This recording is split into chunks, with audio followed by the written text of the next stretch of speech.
మీతో నేను మనవి చేశాను, మోహమునకు గురి అయినటువంటి అర్జునుడితో కృష్ణుడు మాట్లాడుతున్నాడు కాబట్టి అది గురు శిష్య సంవాద స్వరూపము. కాబట్టి ఉపనిషత్, గురువు శిష్యుడు మాట్లాడుకున్నదంతా ఉపనిషత్తు అవుతుందా అంటే, ధర్మం విషయంలో అర్జునుడు పొందినటువంటి వైకలభ్యాన్ని దిద్దడానికి గురుస్థానంలో కూర్చున్నటువంటి కృష్ణ భగవానుడు మాట్లాడుతున్న మాటలు కనుక అది ఉపనిషత్ స్వరూపాన్ని పొందింది. నిన్న మీతో మనవి చేశాను, అర్జునుడి యొక్క మోహానికి మూల కారణం ఏదుందో ఆ మూల కారణాన్ని నివారణ చెయ్యాలి. కేవలం యుద్ధం చేయనన్నాడు కాబట్టి యుద్ధం ఎందుకు చెయ్యాలో చెప్పడం కాదు కృష్ణుడి యొక్క పని. యుద్ధం చెయ్యను అనడానికి కారణం, ఎదురుగుండా ఉన్నవాళ్ళు నా వాళ్ళు చచ్చిపోతే ఏదో ఇబ్బంది వచ్చేస్తుంది. ఇప్పుడు నావారు అన్న మాటలో నావారు కానివారు ఉన్నారు అన్నది కూడా అంతర్భాగమే. ఇది నాకు ఇష్టము అని నేను ఎప్పుడైతే అన్నానో, ఇది నాకు ఇష్టము కాదు అన్నది కూడా ఉందని గుర్తు లోకంలో. తప్ప ఇది నాకు ఇష్టము అంటే అన్నీ ఇష్టము కాదు. పైగా ఇది నాకు ఇష్టము అని నేను ఎప్పుడైతే అన్నానో అప్పుడు నాకన్నా ఇంకోటి ఉంది అని గుర్తు. రెండవ వస్తువు కూడా ఉంది లోకంలో. అందుకని ఆ దాని యందు నేను మోహమును పొంది ఉన్నాను, ప్రీతి పొంది ఉన్నాను అని గుర్తు. కాబట్టి ఇప్పుడు మూలమును ఎక్కడ దిద్దవలసి ఉందంటే, అసలు రెండు లేవు అర్జున, ఉన్నదొక్కటే పదార్థము. ఆ ఒక్క పదార్థము ఇన్నిగా ఎలా కనపడుతోంది? ఇన్నిగా కనపడినప్పుడు ఇంక అందులోంచి ఎన్నైనా పుట్టుకొస్తాయి. నేను దీన్ని చంపుతున్నాను, అది నన్ను బాధ పెడుతోంది, నేను దీని యందు ప్రీతి చెందాను, దీని యందు అప్రీతి ఉన్నది. ఇవన్నీ రావడానికి కారణం రెండున్నాయన్న భావనలోంచి పుడుతున్నవి. కాబట్టి ఇప్పుడు అద్వైతము అని శంకరులు దీన్ని ప్రతిపాదన చేస్తారో అలా మూలాన్ని ఆయన దిద్దవలసి ఉంటుంది. వ్యాధికి మూలము ఏదో ఆ మూలమునకు ఔషధాన్ని ఇవ్వాలి. కాబట్టి అసలు చావేది, పుట్టుకేది, అసలు చచ్చిపోయేదేది, సావనిదేది, ఏది నిజం ఏది అబద్ధం. అందుకని ఆయన మూలం సత్యం దగ్గర నుంచి వివరణాన్ని ప్రారంభం చేశాడు. నిన్నటి రోజున మీతో నేను మనవి చేశాను, దేహినోస్మిన్ యథా దేహే కౌమారం యవ్వనం జరా తథా దేహాంతర ప్రాప్తి ధీరః తత్రనుముహ్యతి. ధీరః, మిగిలిన వాళ్ళందరూ ఆ విషయంలో మోహాన్ని పొందేవాళ్లే. అయ్య బాబోయ్ చచ్చిపోతాను, అయ్య బాబోయ్ చచ్చిపోతానని బెంగ పెట్టుకునేవాళ్లే. ఒక్క ధీరుడైన వాడు, ధీహి అన్న శబ్దం బుద్ధికి గుర్తు. గొప్ప బుద్ధి కలిగినటువంటి వాడు అంటే ఆత్మవస్తువు గురించి సరి అయినటువంటి జ్ఞానమును పొందిన వాడెవరో, శాస్త్రము యొక్క ప్రామాణ్యమును బాగా గుర్తిరిగిన వాడెవరో, పెద్దల చేత చేయబడినటువంటి ప్రబోధము జీర్ణము చేసుకున్నవాడెవరో ఆయనొక్కడూ మోహమును పొందడు. దీని గురించి మోహమును పొందడు అంటే తథా దేహాంతర ప్రాప్తి, ఈ శరీరాన్ని విడిచిపెట్టి ఇంకొక శరీరాన్ని నేను పొందుతాను అన్న విషయంలో మోహాన్ని పొందడు. అసలు మిగిలిన వాటి విషయంలో అసలు నేనంటూ ఉన్నానని సరిపెట్టేసుకుంటాడు. బాల్యములో శరీరం ఉంది, తాను చూస్తున్నాడు తను బాల్యంలో ఉన్నాను, ఈ శరీరం యవ్వనంలో ఉంది కాబట్టి బాల్యం వెళ్ళిపోయింది చూస్తున్నాడు, యవ్వనం వెళ్ళిపోయింది వార్ధక్యం వచ్చింది చూస్తున్నాడు. కానీ ఈ మూడిటి యందు నేను అన్నది ఉంది. నేను లోపల ఉన్నాను, ఉండి ఇది బాల్యంలో ఉంది తెలుసుకుంటున్నాను, ఇది యవ్వనంలో ఉంది తెలుసుకున్నాను, ఇది వార్ధక్యంలో ఉంది తెలుసుకున్నాను. అయినా పెద్ద భయం లేదు, ఎందుకంటే పోన్లే వార్ధక్యం అంటే ఏముంది, జంతికలు తినలేను చెకోడీలు తినలేను అంతేగా, పళ్ళు ఊడిపోతే. కానీ నేనంటూ ఉన్నాను కదా, కాబట్టి ధైర్యం. చావంటే భయం ఎందుకో తెలుసా అండి? ఇది ఉండదు, ఇది ఉండదంటే నేను ఉండను. కానీ ఇది మారుతోందని తెలుసుకుంటున్న లోపల ఉన్న నేను ఏదుందో అది పరమసత్యం. అది దీన్ని విడిచిపెడితే మళ్ళీ ఇంకొక దాన్ని తొడుక్కుంటుంది, ఇంకొక శరీరంలోకి ప్రవేశిస్తుంది, ఈ శరీరాన్ని వదిలేస్తుంది, ఆ శరీరాన్ని పుచ్చుకుంటుంది. అనుభవం ఎక్కడి వరకు చెప్తోంది అంటే శరీరమునకు మార్పు ఉంటుంది అన్న విషయంలో సత్యం. ఏం పర్వాలేదు, బాల్యం వెళ్ళిపోయింది, యవ్వనం వచ్చింది, యవ్వనం వెళ్ళిపోయింది, వార్ధక్యం వచ్చింది ఒప్పుకుంటాడు. ఈ శరీరం పోయి ఇంకో శరీరం వస్తుందన్న విషయంలో మాత్రం నమ్మడు. ఎందుచేత నమ్మడు అంటే జ్ఞాపకంలో లేదు. ఇది బాగా పట్టుకోవలసినటువంటి విషయం. అనుభవంలోకి వేదాంతం రావడం ఇక్కడ ఉంటుంది. నీకు గుర్తుందా, ఈ శరీరాన్ని విడిచిపెట్టకముందు నువ్వు ఏ శరీరాన్ని విడిచిపెట్టావో నీకు జ్ఞాపకం ఉందా? నేను ఇవాళ ఈ శరీరంలో ఉన్నాను, నేను ఇంకా కొంతకాలం ఈ శరీరంలో ఉంటాను అని అనుకోండి. కానీ ఈ శరీరంలోకి నేను రాకముందు ఏదో ఒక శరీరాన్ని విడిచిపెట్టి ఉండాలి. నేను ఏ శరీరాన్ని విడిచిపెట్టి ఈ శరీరంలోకి వచ్చాను అది కూడా నాకు తెలుసు అనుకోండి. ఇంకా భయం ఎందుకు? నేను చెప్తాను. నేను 1959 సంవత్సరంలో పుట్టడానికి ముందు ఫలానా చోట ఫలానా శరీరం వదిలేశానండి, ఆ శరీరాన్ని అక్కడ వదిలేసి ఈ శరీరంలోకి వచ్చానండి అని చెప్తాను. ఇప్పుడు ఆ శరీరం వదిలి ఈ శరీరంలోకి వచ్చినట్టే ఈ శరీరం వదిలితే ఇంకో శరీరంలోకి ఎడతాను. ఏమిటి పెద్ద బాధ? అప్పుడు సంసారం ఉంటుందిగా, గొడవ లేదు. కానీ వచ్చిన పెద్ద చిక్కు ఎక్కడ వస్తుందంటే, ధీరుడు ధైర్యంగా ఉంటాడు, మిగిలిన వాడికి భయం ఎందుకు వస్తుందంటే, చచ్చిపోవడం అన్న మాట యందు తాను ఇంతకు ముందు శరీరాన్ని ఒక దాన్ని విడిచిపెట్టి ఈ శరీరంలోకి వచ్చానన్నది జ్ఞాపకం లేదు, అది అనుభవంలో లేదు. అది కూడా అనుభవంలో ఉందనుకోండి, ప్రతివాడు ఎంత ధైర్యంగా ఉంటాడంటే, ఏం పర్వాలేదు ఈ శరీరం పడిపోతే ఇంకో శరీరం వస్తుంది. అది ఎందుకు ఈశ్వరుడు జ్ఞాపకం ఉండకుండా చేశాడు? మీరు కొంచెం జాగ్రత్తగా, అసలు వేదాంతం అంతా అక్కడే ఉంది, ఆ శ్లోకంలో పట్టంతా అక్కడే ఉంది. ఇది బాల్యంలో ఉంది తెలిసింది, ఇది యవ్వనంలోకి వచ్చింది, బాల్యం పోయిందని తెలిసింది, యవ్వనం వెళ్ళిపోయి వార్ధక్యం వచ్చింది, దీనికి బాల్యము యవ్వనము పోయాయని తెలిసింది. ఇది గతంలో శరీరం విడిచిపెట్టిందని ఎందుకు గుర్తులేదు? అది కూడా నువ్వు పొందిన అవస్థేగా, ఒకప్పుడు శరీరాన్ని విడిచిపెట్టావుగా. మరది గుర్తు లేకుండా ఈశ్వరుడు ఎందుకు చేసినట్లు అంటే, అసలు శాస్త్రంలో ఉన్నటువంటి చాలా పెద్ద గమ్మత్తైన విషయం ఒకటి ఉంది. మృత్యువు అనేది ఎప్పుడో ఒక్కరోజు వచ్చేది కాదు. మృత్యువు పుట్టినప్పుడే వచ్చేస్తుంది. ఎప్పుడెప్పుడు ఆగిపోవడం అన్న ప్రక్రియ జరుగుతూ ఉంటుందో అప్పుడప్పుడు మృత్యువు చేత గ్రసింపబడుతూ ఉంటాడు. నేను మీకు బాగా అర్థం అవడానికి ఒక ఉదాహరణ చెప్పాలి అంటే, ఒక గొంగళీ పురుగు గూడు కట్టుకు పడుకుంటుంది. ఇప్పుడు గూడు కట్టుకుని నిద్రపోతున్నటువంటి గొంగళీ పురుగు అకస్మాత్తుగా గూడు చింపుకుని సీతాకోక చిలుకగా బయటికి వెళ్ళిపోతుంది. గొంగళి పురుగు సీతాకోక చిలుకగా ఎప్పుడు మారిపోయింది? ఈ శరీరాన్ని ఎప్పుడు వదిలిపెట్టింది? ఆ శరీరాన్ని ఎప్పుడు పొందింది అని మీరు నన్ను అడిగారు అనుకోండి, హఠాత్తుగా ఏదో ఒక్క క్షణంలో అలా మారలేదు. ప్రతి క్షణం అది పడుకున్న దగ్గర నుంచి సీతాకోక చిలుక అయిపోయే లోపల ప్రతి క్షణంలోనూ మారిపోతూనే ఉంది. ఒక పువ్వు పిందె ఎప్పుడైంది అని అడిగారు అనుకోండి, పువ్వు పిందె హఠాత్తుగా అవ్వలేదు. పువ్వు క్రమంగా పిందెగా మారిపోయిన తర్వాత ఇంకా పువ్వుగా లేదు. పిందె కాయగా మారిపోయిన తర్వాత పిందెగా లేదు. కాయ పండుగా మారిపోయిన తర్వాత కాయగా లేదు. పండు నేల మీద పడిపోయి భూమిలో కలిసిపోయిన తర్వాత ఇక పండుగా లేదు. అలాగే ఈ శరీరం ఎప్పుడు పుట్టిందో అప్పుడే దీనికి మృత్యువు కూడా ప్రారంభమైపోయింది. ఎలా ప్రారంభమైపోయిందో తెలుసా అండి? మార్పు రూపంలో ప్రారంభమైపోయింది ఈ శరీరానికి మృత్యువు. ఎప్పుడో వచ్చేది కాదు, ప్రతి క్షణము మృత్యువు చేత కబళింపబడుతూ ఉంటుంది. బల్లి ఈగని పట్టుకుంటుంది, ఈగ ప్రాణంతోనే ఉంటుంది, కొట్టుకుంటూ ఉంటుంది. ఇంకాను అది మెల్లమెల్లగా నోరు తెరిచి నోట్లోకి లాక్కుంటూ ఉంటుంది. ఆఖరణ నోట్లో పెట్టేసుకున్న తర్వాత చప్పరించేసి దాంట్లోకి విషం ఎక్కిన తర్వాత పూర్తిగా శరీరాన్ని విడిచిపెట్టేస్తుంది. అలాగే ఇది పుట్టినప్పుడే మృత్యు వచ్చేస్తుంది. ఇది మార్పు చెందుతోంది, ఒక్కొక్క అవస్థని దాటిపోతోంది అంటే మృత్యువుకి దగ్గరికి వెళ్ళిపోతూ ఉంటుంది. ఆఖరణ ఈ దేహాన్ని విడిచిపెట్టి ఇంకొక దేహంలోకి వెళ్ళిపోతాడు జీవుడు. భాగవతంలో అత్యద్భుతమైనటువంటి వర్ణన చేస్తారు ఈ తదా దేహాంతర ప్రాప్తి అన్న విషయంలో. శరీరాన్ని ఎలా విడిచిపెట్టి ఇంకొక శరీరంలోకి వెళ్ళిపోతాడో వర్ణన చేస్తారు. సరే, నేను ఆ విషయాన్ని ప్రస్తావించే ముందు మీతో ఒక మాట చెప్పవలసి ఉంటుంది.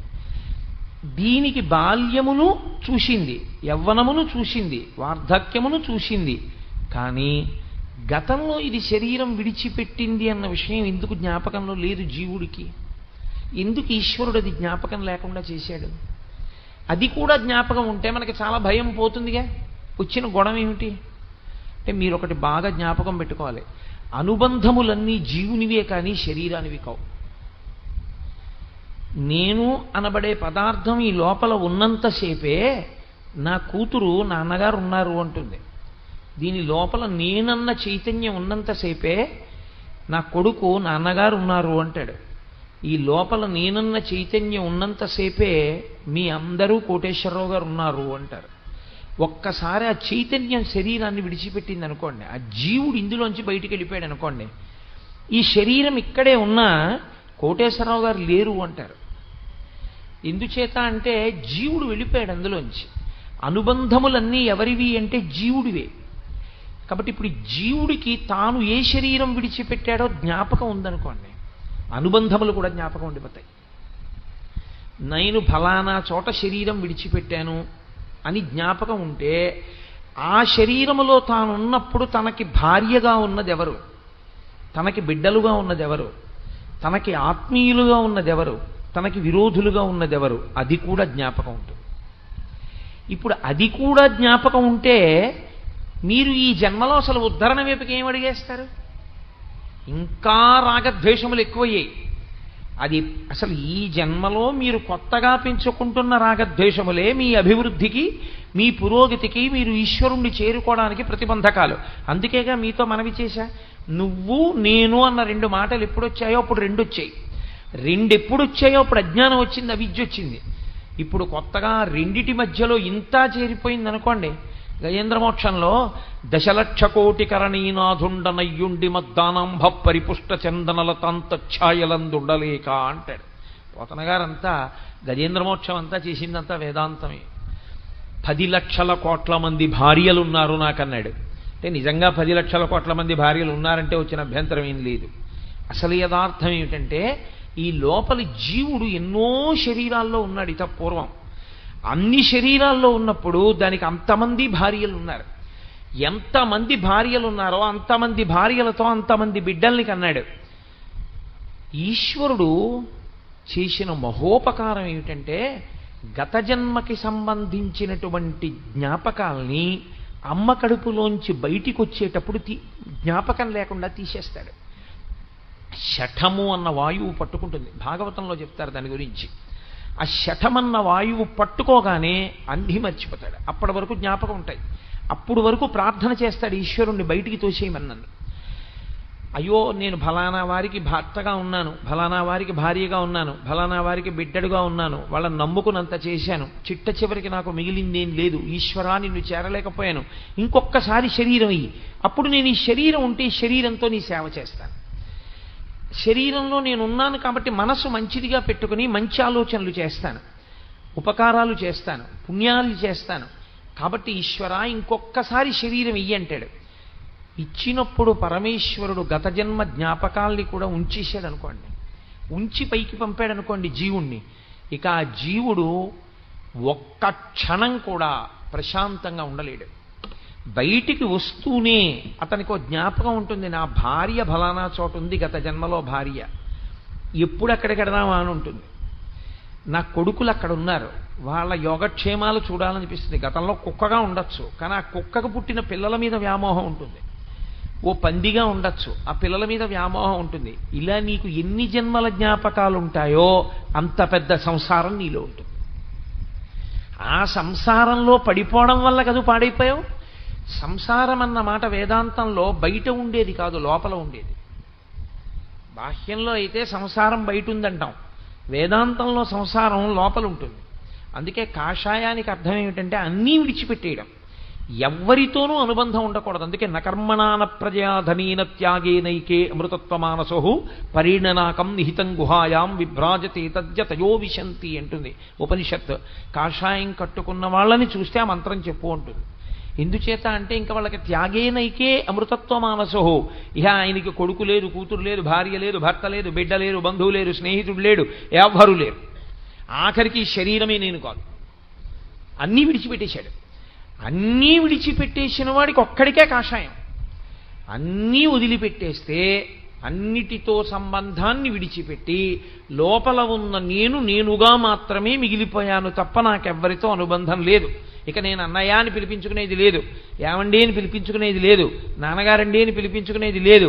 అలా నాన్నగారండి అని పిలవవలసినటువంటి వారికి నేను తండ్రిని పూర్వాశ్రమంలో అయినా ఇప్పుడు ఇక నేను ఒప్పుకోను. ఇది కట్టుకున్న నాడు నాకు మళ్ళీ రెండో జన్మ, నేను కొత్తగా పుట్టిన వాడితో సమానం కాబట్టి లేదు, నేను అన్ని విడిచిపెట్టేశాను. విడిచిపెట్టడం అంటే ఇది విడిచిపెడితే మరి బుద్ధి ఎక్కడ పెట్టావు? సత్తయందు న్యాసం చేశాను, సత్తయందు బుద్ధిని నిక్షేపించాను, అందుకు నేను సన్యసించానంటాడు. అందుకే సనాతన ధర్మమునందు అంత పెద్ద మార్పు వస్తే ఇది విడిచి అది పట్టుకున్నాడు కాబట్టి కాషాయం కట్టుకుంటాడు. అది లేకుండా కట్టుకున్నాడు అనుకోండి చాలా దోషభూయిష్టం అయిపోతుంది. కాబట్టి ఈ సంసారం అనేటటువంటిది లోపలుంది తప్ప నిజానికి పైన లేదు. నేను ఇక్కడ కూర్చున్నా అయ్యో నా భార్య, అయ్యో నా భార్య, అయ్యో నా భార్య అని వెంపర్లాట నాకుంటే సంసారం ఇక్కడే ఉంది. నేను ఇంట్లో ఉన్నా ఇవన్నీ అనుబంధాలు, గతంలో నాకు ఎంతమంది భార్యలు, ఇప్పుడు ఒక భార్య అని నేను మోహమునకు గురికాని స్థితిని, అది నోటితో చెప్పడం కాదు. నేను ఇప్పుడు నోటితో చెప్పిన మాట చేత నేను ఆ స్థితిని పొందాను అని మీరు అనుకుంటే చాలా పొరపాటు. నేనే చెప్తున్నాను, నేను ఆ స్థితిని పొందినవాడను కాను, పొందడానికి ప్రయత్నం చేస్తున్న సాధకుడను మాత్రమే. అందుకే నాకు ఉద్వేగములుంటాయి, నిజ జీవితంలో ఇంకా ఉద్వేగమునకు లోనవుతుంటాను, పరిశీలనం చేస్తూ ఉంటాను. అది ఎప్పుడో పండుతుంది. ఆ పండిన నాడు నేను సాధన యందు చేరవలసిన స్థాయిని చేరిన వాడనవుతాను. అందుకే వేదాంతం మనసుని పట్టుకోవలసిందే కానీ వేదాంతం తాత్పర్యంగా నేర్చుకునేది కాదు. కాబట్టి సంసారమన్నది నీ లోపలున్నది, దానివల్ల పాడైపోయావు గత జన్మలలో. ఇప్పుడు మళ్ళీ నీకు సంసారం పెట్టడం అంటే గతంలో ఉన్న జ్ఞాపకాలన్నీ పెట్టడమే. ఏ శరీరం వదిలిపెట్టావో నీకు ఈశ్వరుడు జ్ఞాపకం ఉంచేశాడనుకో, ఉత్తర క్షణం ఈశ్వరుడు నిన్ను పుట్టిస్తూనే మళ్ళీ సంసారం అన్న రొంపిలో ముంచి పుట్టించాడు. ఇక నువ్వేం ఉద్ధరణ పొందుతావు? నువ్వు కొత్తగా కల్పించుకుంటున్న అనుబంధముల నుండే వినిర్ముక్తం కాలేకపోతున్నావు. గత జన్మలలో ఉన్న అనుబంధాలు కూడా నీకు జ్ఞాపకం ఉండిపోతే జీవుడిగా ఇక నువ్వు పైకొస్తావా? ఈ జన్మలో నువ్వు కోటీశ్వరుడవైనా, నీకు ఒక్కతే కూతురైనా, గత జన్మలలో నీకున్న 16 మంది ఆడపిల్లల్లో 80 ఇంకా పెళ్ళవకుండా నువ్వు వెళ్ళిపోయి ఉండుంటే ఇప్పుడు ఇక్కడ పుట్టిన పిల్ల కన్నా అక్కడ ఉండిపోయిన 80 పిల్లల పెళ్ళిళ్ళ గురించి ఆలోచిస్తావు. ఇప్పుడు సంసారం పెరిగిందా, సంసారం తరిగిందా, పైకే వస్తావు నువ్వు, ఇక రాలేవు, కుదరదు. ఈశ్వరుడు శరీరాన్ని ఇచ్చేది దేనికి ఇస్తాడంటే, ప్రత్యేకించి మనుష్య శరీరాన్ని దేనికి ఇస్తాడంటే ఉద్ధరణ కొరకిస్తాడు. నువ్వు దీన్ని తెప్పగా వాడుకుని పైకి రారా అని ఇస్తాడు. తెప్పగా వాడుకుని పైకి రావలసిన వాడికి ముందుండవలసిన లక్షణం ఆయన ఉపకారం చేసి ఓ బుద్ధి ఇస్తాడు. ఏమిటో తెలుసా అండి? గత సంసార వాసనలు నీకు జ్ఞాపకం లేకుండా చేస్తాను. కాబట్టి ఇప్పుడు జీవుడు ఏ శరీరం వదిలిపెట్టాడో జ్ఞాపకం ఉండకూడదు. అందుకే కడుపులో ఉన్నంతసేపు జ్ఞాపకం ఉంచుతాడు. ఎందుకు ఉంచుతాడో తెలుసా అండి? అది నరకం.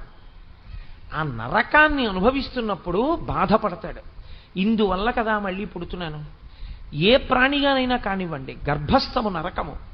ఆ కటిక చీకటి కన్ను పొడుచుకుంటే కనపడదు. అందుకే 2 రంధ్రములు అంటారు. 11 రంధ్రములు శరీరం మనకు ఉంటాయి. ఒక రంధ్రం తెరుచుకుంటే వెనక్కి రాడు, ఒక రంధ్రం మూసుకుంటే మళ్ళీ లోకంలోకి వస్తాడు. నాభీరంధ్రం తెరుచుకుని ఉన్నంతసేపు అమ్మ కడుపులో అమ్మ తిన్నది తన శరీరంలోకి ఎడుతూ ఉంటుంది. బయటికి వచ్చేసిన తర్వాత నాభి కోసేస్తే నాభీరంధ్రం మూతపడిపోతుంది. ఇంకా నాభిలోంచి ఏది శరీరంలోకి వెళ్ళదు.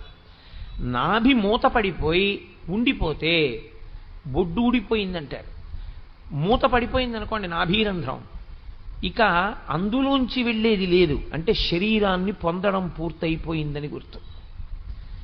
మళ్ళీ బయటికి వెళ్ళిపోయేటప్పుడు ఈ శరీరంలోంచి గొప్ప సాధన చేసినవాడు ఇక రాడని గుర్తు ఏమిటంటే ఆఖరి సమయంలో, ప్రాణోత్క్రమణం అయ్యే సమయంలో నిర్భయంగా ఇన్నిసార్లు శరీరాలు విడిచిపెట్టి శరీరాలు పొందాను, ఇక నేను శరీరాన్ని పొందను, నాకొద్దు అని పరమేశ్వరుణ్ణి ధ్యానం చేస్తూ మనసు ఈశ్వరుని యందు నిలబెడతాడు. ఆ నిలబెట్టిన కారణం చేత ఈ శరీరము పడిపోతున్నా తాను సాక్షిగా నిలబడతాడు. అలా సాక్షిగా నిలబడిన వాడెవరో వాడు మాత్రమే వెళ్ళే ద్వారం ఒకటి ఉంటుంది. అలా యోగమునందు వెళ్ళిపోయాడని గుర్తేమిటంటే ఊర్ధ్వముఖ చలనము చేసి బ్రహ్మరంధ్రమును భేదించుకుని పైకెడతాడు. ఇక్కడ చిట్లుతుంది. ఇక్కడ చిట్లి వెళ్ళిపోయాడు అంటే యోగమునందు వెళ్ళిపోయాడు అని గుర్తు. భగవద్గీత ప్రత్యేకించి సాంఖ్యయోగం అంతా కూడా యోగము యొక్క వైభవాన్నే మాట్లాడతాడు ఆయన. యోగము ధర్మముతో కలుస్తుంది. సరే, నేను అది ఎక్కడ అవసరమో అక్కడ దాని గురించి నేను మనవి చేసే ప్రయత్నం చేస్తాను. అసలు ధర్మాన్ని విడిచిపెడితే యోగం కాదు, ధర్మమునందు అనురక్తియే యోగము యథార్థమునకు. అందుకే యోగ కర్మసు కౌశలం అంటాడు ఆయన. కాబట్టి ఇప్పుడు గత జన్మ వాసన కానీ గత జన్మకి సంబంధించిన జ్ఞాపకం ఉండిపోతే ఇక ఆ జీవుడు ఉద్ధరణ పొందడు. ఈ జన్మలో ఏర్పడినటువంటి అనుబంధాలని తెంచుకోవడం కుదరట్లేదు. అందుకు కదా ధూర్జటి గుండెలు బాదుకున్నాడు. ఆలంచున్ మెడకట్టి దానికి అపత్యశ్రేణి కల్పించి తద్బాలవ్రాతము నిచ్చిపుచ్చుకొను సంబంధంబు కావించి. అమ్మ బాబోయ్, ఎంత వేదాంతం చెప్పాడో మహానుభావుడు. ఆలంచున్ మెడకట్టి అన్నాడు. ఆవిడ మెళ్ళలో తాళి కట్టాను నేను అనుకున్నాను, కానీ ఇక్కడ పట్టుకుందయా అంటే భార్యే కాదు, భార్యకి భర్త అయినా భర్తకు భార్య అయినా సంసారం అంత గట్టిగా పట్టుకుంటుంది. ఇప్పుడు దానికి అపత్యశ్రేణి కల్పించి దాని వలన కొంతమంది పిల్లలు పుట్టేటట్టు చేసి ఆ భార్య వలన తద్బాలవ్రాతము నిచ్చిపుచ్చుకొను సంబంధంబు కావించి ఈ ఇంట పుట్టిన ఆడపిల్లని బట్టుకెళ్ళి ఇంకో ఇంట్లో ఇచ్చాడు. ఇంకో ఇంట్లో పుట్టిన ఆడపిల్లని ఈ ఇంటికి తెచ్చుకున్నాడు. 60 ఏళ్ళు వచ్చాక నేను చేసింది ఏమిటి అని వెనక్కి తిరిగి చూస్తే ఓ కొడుకుని కని కూతుర్ని తెచ్చుకున్నాను, ఓ కూతుర్ని కని ఇంకో ఇంటికి పంపించాను. దానివల్ల అల్లుడు వచ్చాడు, దీనివల్ల కోడలు వచ్చింది. ఇది నీ సాధించింది. దీనికి అనుబంధంగా మళ్ళీ కొన్ని అనుబంధాలు ఏర్పడ్డాయి తప్ప సాధనలో నేనేం చేశాను ఈ శరీరంతో? ఏమీ లేదు, సున్నా. ఈ అనుబంధాలే ఆఖరికి కొంప ముంచేస్తాయి మళ్ళీ. కాబట్టి తదా దేహాంతర ప్రాప్తి, ఇది జీవుడికి ఉన్న లక్షణం. శరీరాన్ని మళ్ళీ పొందుతాడు, కానీ అది నీకు జ్ఞాపకంలో లేదు, అనుభవంలో లేదు. అనుభవంలో లేకపోవడం వల్ల వచ్చిన పెద్ద భయం ఏమొచ్చిందంటే శాస్త్రాన్ని ప్రమాణంగా తీసుకుని ఒరే ఈ శరీరం వదిలినా ఇంకో శరీరాన్ని పొందుతాన్రా అన్న ధైర్యం కూడా లేదు. అసలు ఇంకొక శరీరాన్ని పొందుతానన్న ధైర్యం కాదు, ఆ కోరిక ఉంచుకోకూడదు. అసలు ఆ కోరిక ఉండడం మొదటి తప్పు. సరే, అంత దూరం ఎక్కడ వెళ్ళిపోతానులేండి, కుదరదు. కనీసం మళ్ళీ మనుష్య జన్మలోకి వచ్చి శాస్త్రం చదువుకునేంత మంచి ప్రయోజనం కలిగితే చాలు అంటావా? నీకు మళ్ళీ శరీరం రాదనుకుని వ్యామోహపడ్డం పెద్ద తప్పు. తథా దేహాంతర ప్రాప్తి ధీర తత్రనుముహ్యతి. ధీరులైన వారు దాని గురించి మోహాన్ని పొందరు. అర్జున, నువ్వేమిటి ఇప్పుడు వాళ్ళందరూ చచ్చిపోతారు గుండెలు బాధేసుకుంటున్నాయేంటి? వాళ్ళు చచ్చిపోవడం అనేటటువంటిది శరీరం పడిపోతుంది, వాళ్ళు మళ్ళీ వచ్చేస్తారు ఇంకో శరీరంలోకి. నీకెందుకంత బెంగ? నువ్వు పడగొట్టకపోతే పడదనుకుంటున్నావా? పడిపోతుంది. పడిపోయింది రాదనుకుంటున్నావా? వస్తుంది. చిత్రం ఏమిటో తెలుసా? ఇక్కడ ఒక ప్రశ్న వస్తుంది వేదాంతంలో. మరి ఎందుకంటే అసలు ఈశ్వరుడి శరీరాలు ఇస్తుండడం? ఏదో ఒక గొడవ తేల్చేస్తే అయిపోతుంది కదా. మళ్ళీ శరీరం ఇవ్వకుండా, ఏమయ్యా నీకోసారి శరీరం ఇచ్చాను నువ్వు సరిగ్గా ఉపయోగించలేదు, గుణపాల మీద ఎక్కించేస్తాడో గొడ్డలతో కొట్టేస్తాడో ఏదో చేసేనివ్వండి, అయిపోయింది. అక్కడతో దరిద్రం వదిలిపోయింది. లేదా తనలో కలిపేసుకున్నాడా? కలిపేసుకోమనండి, రెండే. మళ్ళీ శరీరం ఇస్తూ ఉండడం, మళ్ళీ చెయ్యి అంటూ ఉండడం, మళ్ళీ మనం కింద పడుతుండా మీద పడుతుండా, మళ్ళీ కింద పడ్డావు మీద పడ్డామని మళ్ళీ మళ్ళీ తీసుకొచ్చి మళ్ళీ శరీరం ఇస్తుండా. ఏమిటండి అల్లరంతా? ఎందుకు ఈశ్వరుడు ఈ శరీరం ఇవ్వడం అంటే మీరు ఒక్క విషయం జ్ఞాపకం పెట్టుకోవాలి. మనం శాస్త్రమును ప్రమాణంగా తీసుకుని మాట్లాడకపోతే, శాస్త్రమునందు సరి అయినటువంటి నిష్ట లేకపోతే, సరి అయినటువంటి సమర్థత కలిగిన గురువు దగ్గర శాస్త్రాధ్యయనం చేయకపోతే, బురదపాము లాంటి గురువు గారి నోట్లో పడ్డ పెద్ద కప్పలా పడిపోయి ఉండిపోతే వచ్చే పెద్ద ఇబ్బంది ఏమిటొస్తుందో తెలుసా అండి? శాస్త్ర పరిజ్ఞానమునందు పరిపక్వత ఏర్పడదు. ఏర్పడకపోతే సంధి ప్రలాపం అంటారు. అలాంటి మెట్టవేదాంతం ప్రశ్నలు వస్తాయి. ఈశ్వరుడు ఎందుకు ఇచ్చాడు శరీరాన్ని? మొట్టమొదట అసలు చెప్పవలసిన విషయం ఏమిటంటే ఈశ్వరుడు మీకు శరీరమును ఇవ్వలేదు. ఈశ్వరుడు మీకు శరీరం ఇచ్చాడనుకున్న మీ సిద్ధాంతమే దోషభూయిష్టం. ఈశ్వరుడికి దాని యందు స్వాతంత్ర్యము లేదు. ఈశ్వరుడు ఇవ్వడు, ఆయన పెట్టుకోలేదు తన మీద. నేను మీకు ఈ శరీరాన్ని ఇస్తాను అని ఎక్కడా ప్రమాణం చేయడు. భగవద్గీత కాదు, మీరు సనాతన ధర్మమునందు వాంగ్మయాన్నంతటినీ చూడండి, ఇది మాత్రము ఈశ్వరుడు అనడు. ఎందుకు నేను ఈ మాట ఇంత నొక్కి చెప్తున్నానో తెలుసా అండి? ఒక్క సనాతన ధర్మమునందు మాత్రమే పునర్జన్మ సిద్ధాంతం ఉంది. మిగిలిన ఏ విశ్వాసము పునర్జన్మ సిద్ధాంతమును అన్నీ అంగీకరించవు. ఎవరు పునర్జన్మ సిద్ధాంతాన్ని అంగీకరిస్తారో వారొక్కరే బొట్టు పెట్టుకుంటారు. బొట్టు పెట్టుకోరు అంటే మనం గుండెలు బాధేసుకోక్కర్లేదు. బొట్టు పెట్టుకోరు అంటే దానికి గుర్తు ఏమిటంటే వారు పునర్జన్మ సిద్ధాంతమును అంగీకరించరు.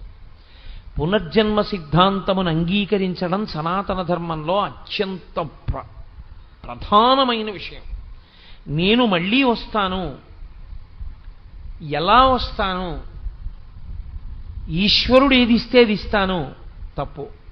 ఈశ్వరుడు ఇవ్వడు. మరి దేనివల్ల వస్తాను? నేను ఏం చేస్తానో దానివల్లే నేను వస్తాను.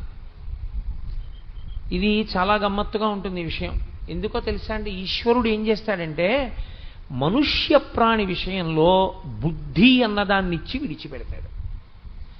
ప్రతి మనుష్య ప్రాణి యందు బుద్ధి ఉంటుంది. ఇది ఇతర ప్రాణుల యందు ఉండదు. అందుకే వాటికి కర్మక్షయం ఒకటే ఉంటుంది. దానికి బుద్ధిని ఉపయోగించుకోవడం అలా ఏం ఉండదు దానికి. ఒక్క మనుష్య ప్రాణి బుద్ధి. అందుకే సనాతన ధర్మమునందు మీరు ఏం చేశారు అన్నది కాదు, మీరు ఏం చిట్ట చివరి ఫలితం ఏమడిగారు అన్నదే ప్రధానం. ఎటు తిరిగి ఎటు రండి, మీరు ఆఖరణ అడిగేది ఒకటే అడుగుతారు, ధియో యోన ప్రచోదయాత్ అని అడుగుతారు. మా బుద్ధులు ప్రేరేపింపబడుగాక. మీరు దుర్గమ్మ తల్లిని ప్రార్థన చేశారనుకోండి, తన్నో దుర్గి ప్రచోదయాత్, ఓ అమ్మా మా బుద్ధులను ప్రేరేపించు. శివుణ్ణి పూజ చేశారనుకోండి, తన్నో రుద్ర ప్రచోదయాత్, ఓ రుద్రుడా మా బుద్ధులను ప్రేరేపించు. విష్ణువుని ఆరాధిస్తే తన్న విష్ణు ప్రచోదయాత్, ఓ విష్ణువా మా బుద్ధులను ప్రేరేపించు.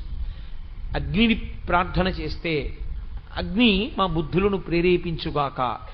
మీ బుద్ధిని ప్రేరేపించమని అడుగుతారు. ఎందుకో తెలుసా అండి? వాడి బుద్ధి గడ్డి తిందిరా అంటుంటారు. బుద్ధి నిర్ణయం చేస్తుంది. మనసు సంకల్ప వికల్ప సంఘాతమై ఉంటుంది. నేను మీతో నిన్న మనవి చేశా, స్థూల శరీరము బలమా సూక్ష్మ శరీరము బలమా అంటే సూక్ష్మ శరీరము యొక్క బలం ముందు స్థూల శరీరము యొక్క బలము వెంట్రుకపాటి కూడా చాలదు. అది అంత బలవత్తరము సూక్ష్మ శరీరం. అందుకే మహానుభావులు చంద్రశేఖరేంద్ర సరస్వతీ స్వామి వారు నడిచే దేవుడిని పేరు. ఆయన ఒక మాట అంటూ ఉండేవారు, గాలిని పట్టుకుంటానండం ఎంత సాహసమో మనసుని పట్టుకుంటానండం అంత సాహసం. ఆ సాహసం చెయ్యడమే అభ్యాసం అన్న మాటలోకి వచ్చింది. గాలిని పట్టగలవా, మనసుని పట్టగలవా? మనసుని పట్టగలను. దేని వలన? కేవలము అభ్యాసము వలన. అందుకే భక్తి యోగంలో వాడతాడు ఆ మాట ఆయన. నేను మయ్యేవ మన ఆధత్స్వా మయి బుద్ధిం నివేశయ అంటాడు. నా యందు పెట్టు నీ మనసు, నా యందు పెట్టు నీ బుద్ధి. అలా కుదరలేదనుకో, అభ్యాసయోగేన కౌంతేయ, అభ్యాసం చెయ్యి అంటాడు. అభ్యాసము శరీరముతో ప్రారంభం. సరే, అది భక్తి యోగంలో విషయాన్ని ఇప్పుడు నేను దాన్ని సమన్వయం చెయ్యను. మనం ఏం చేస్తామంటే ఈశ్వరుడు బుద్ధినిచ్చి మనని పంపిస్తే ఈ బుద్ధితో ఈశ్వరుడు ఏం చెప్తాడంటే నువ్వు నిర్ణయం చేసుకో. ఇప్పుడు ఈ నిర్ణయం చేసుకోగలిగినటువంటి బుద్ధి పదును బాగా ఎక్కడెక్కుతుందో తెలుసా అండి? శాస్త్రమును అధ్యయనము చేయడం వల్ల, గురువు గారి దగ్గర కూర్చుని శాస్త్రాన్ని బాగా వినడం వల్ల, ఏతత్ శాస్త్రం ప్రమాణంతే, ఎవరేం చెప్పారన్నది ప్రమాణం కాదు. లోకంలో ఎవరు ఏం చెప్పినా ప్రమాణం కాదు. శాస్త్రమును వాళ్ళు మాట్లాడితే ప్రమాణం. పరమాచార్య స్వామి చెప్పినటువంటి మాటలన్నీ ప్రమాణవాక్కులే. దేని వలన? ఆయన ఎప్పుడు మాట్లాడినా వేదమే మాట్లాడారంతే, ఆయన శాస్త్రమే మాట్లాడారంతే. శాస్త్రము కానిది ఆయన మాట్లాడలేదు. ఎంత ధైర్యంగా మాట్లాడారో, ఎంత సాహసంగా మాట్లాడారో పరమాచార్య మాట్లాడిన మాటలు మీరు చదివితే మీకు అర్థమవుతుంది. ఓ, ఇందుకు ఈయన నడిచే దేవుడయ్యాడనిపిస్తుంది. అదిగో ఆ ధైర్యం ఉండి మాట్లాడిన గురువు ఉంటాడే, శాస్త్రమునందు నమ్మకం ఉన్నవాడు, ఆ గురువు మాట్లాడుతున్నప్పుడు ఆ మాటల చేత పదునెక్కుతుంది. పదునెక్కడం అన్న మాటలో ఉన్నటువంటి లక్షణం ఏమిటో తెలుసా అండి? మళ్ళీ అదో చిత్రం. గురువుగారి మాటలు కూడా చింతపండు లాంటివి. మన మనసు కిలిమిక్కినటువంటి పాత్ర లాంటిది. చింతపండు పెట్టి మీరు కిలిమిక్కిన పాత్రని తోముదాం అనుకున్నారనుకోండి, ధగధగా మెరవాలి. ఇప్పుడు చింతపండు తీసుకొచ్చారు, ఏమంటే చింతపండు బాగుందా? బాగుంది. కిలిమిక్కిన పాత్రకి కిలి ఉందా? ఉంది. ఇప్పుడు దీనికి ఉన్నటువంటి ఆ గబ్బు పోవాలి. ఈ చింతపండుతో ఈ పాత్రని తోమచ్చు, పులుసులోనూ వేసుకోవచ్చు. ఏమైనా అభ్యంతరమా మీకు? పాత్రను తోమకుండా పులుసులో వేసేశాను, అభ్యంతరమా? అభ్యంతరం కాదు. పాత్రకి కిలి ఉంది. ఇప్పుడు నేను ఈ చింతపండు పట్టుకొచ్చి తోమాను. తోమిన తర్వాత పాత్ర మెరుస్తోంది. ఇప్పుడు నేను తోమడానికి ఉపయోగించినవి ఏమున్నాయో దాన్ని పులుసులో వేసుకోవచ్చా? కుదరదు. అలాగే గురువుగారి మాటలు వినడం వల్ల మీరు చిత్తశుద్ధికి చేసేటటువంటి కర్మలు ఏ ఉన్నాయో ఆ కర్మలను కూడా జ్ఞానోపలబ్ధి కొరకు ఒక స్థాయిలో విడిచిపెట్టి నించవలసి ఉంటుంది. అక్కడ వస్తుంది కర్మపరిత్యాగం. అప్పటి వరకు అసలు రానే రాదు, అది తెలియదు. ఆ జ్ఞానం అంకురించే వరకు ఎందుకు కర్మఫల పరిత్యాగం చేసి తాను సాక్షిగా నిలబడిపోగలిగిన స్థితికి వెళ్ళిపోతాడో అర్థం కాదు. అదంత అసలు చెప్పడం కూడా అంత తేలిక కాదు, చాలా కష్టం ఆ స్థాయి గురించి మాట్లాడడం. అందుకే ఈశ్వరుడు బుద్ధినిచ్చాడు, ఇది ఎంత పదును పెడితే అంత బాగా కోస్తుంది. ఇప్పుడు ఈ బుద్ధి పదునెక్కడం అన్నది దేని మీద ఉంటుందో తెలుసా అండి? అది క్రమక్రమంగా దానికి తగలకూడనివి తగలడం వల్ల అది తుప్పడుతుంది. ఏవి తగులుతుంటాయి బుద్ధి మీద అంటే మనసు యొక్క ప్రకోపం బాగా తగులుతుంది. ఈ మనసుకున్న లక్షణం ఏమిటో తెలుసా అండి? దీనికి ఎప్పుడు రుచి కావాలి. వేదాంతం అలాగే ఉంటుంది. మరి నేను భాగవతం చెప్పినట్టో రామాయణం చెప్పినట్టో ఉండదు. వేదాంతం అలాగే ఉంటుంది. భగవద్గీత అంటే రుచి ఎప్పుడు అడిగేది ఎవరు అంటే మనస్సు ఒక్కటే, బుద్ధి కాదు. మీరు బాగా జ్ఞాపకం పెట్టుకోవాల్సి ఉంటుంది ఆ విషయాన్ని. అందుకే అది సంకల్ప వికల్ప సంఘాతము. ఈ సీసా ఇక్కడ పెట్టారనుకోండి, ఇవి ఎలా ఉంటాయో కాసి నోట్లో పోసుకుంటే ఎలా ఉంటుందంటావు అంటుంది. ఎందుకనంటే అది సంకల్ప వికల్ప సంఘాతం. అది ఎప్పుడు ఏదో ఆలోచిస్తుంది. అందుకే అది ఉన్నంతసేపు దుఃఖమే. అది ఉందంటే దుఃఖం. ఎందుకో తెలుసా అండి? సంకల్పం అన్నా చేస్తుంది, వికల్పం అన్నా చేస్తుంది. రెండిటి యందు దుఃఖం ఉంటుంది. సుఖరూపం ఉంటుంది కదండి అని మీరు నన్ను అనొచ్చు. సుఖము దుఃఖము యొక్క భాష. అది వెంటనే దుఃఖాన్ని తీసుకొచ్చేస్తుంది. ఎందుకో తెలుసా అండి? నేను చాలా ప్రీతి చెందేటటువంటి వస్తువు నా దగ్గర ఉంటే నాకు సుఖం అండి. ఇప్పుడు అదేదో తిరుగుతోంది, నాకు చాలా సుఖంగా ఉంది. ఇది తిరుగుతోంది, నాకు చాలా సుఖంగా ఉంది. అది ఆగిపోయింది, ఏమవుతుంది? దుఃఖం వచ్చేసింది అంతే. సుఖమునందు దుఃఖము ఇమిడి ఉంటుంది, దుఃఖమునందు సుఖము ఇమిడి ఉంటుంది. ఆ తర్వాత మళ్ళీ తిరిగింది అనుకోండి, నిర్వాణాయ తరుచ్ఛాయ తప్తస్య విశేషత అని సంస్కృతంలో సూక్తి. ఎండలోంచి వచ్చి చెట్టు కిందకి వెళ్ళాడు అనుకోండి, అబ్బా ఎంత హాయిగా ఉందండి అంటే. ఆకలేసిన తర్వాత అన్నం తిన్నాడు అనుకోండి, అబ్బా ఎంత హాయిగా ఉందండి అంటే. నా ఉపన్యాసం అయిపోయిన తర్వాత మీరు అమ్మాయి ఎంత హాయిగా ఉందండి అంటారు కదా. కాబట్టి దుఃఖము తర్వాత సుఖం ఉంటుంది, సుఖం తర్వాత దుఃఖం ఉంటుంది. ఇవి రెండూ మనసు యొక్క లక్షణాలే. ఇది సంకల్ప వికల్ప సంఘాతము. దీని అసాధ్యం, దీని శక్తి అంతా ఎక్కడదో తెలుసా అండి? అది ఊపిరి మీద ఆధారపడిపోతుంది.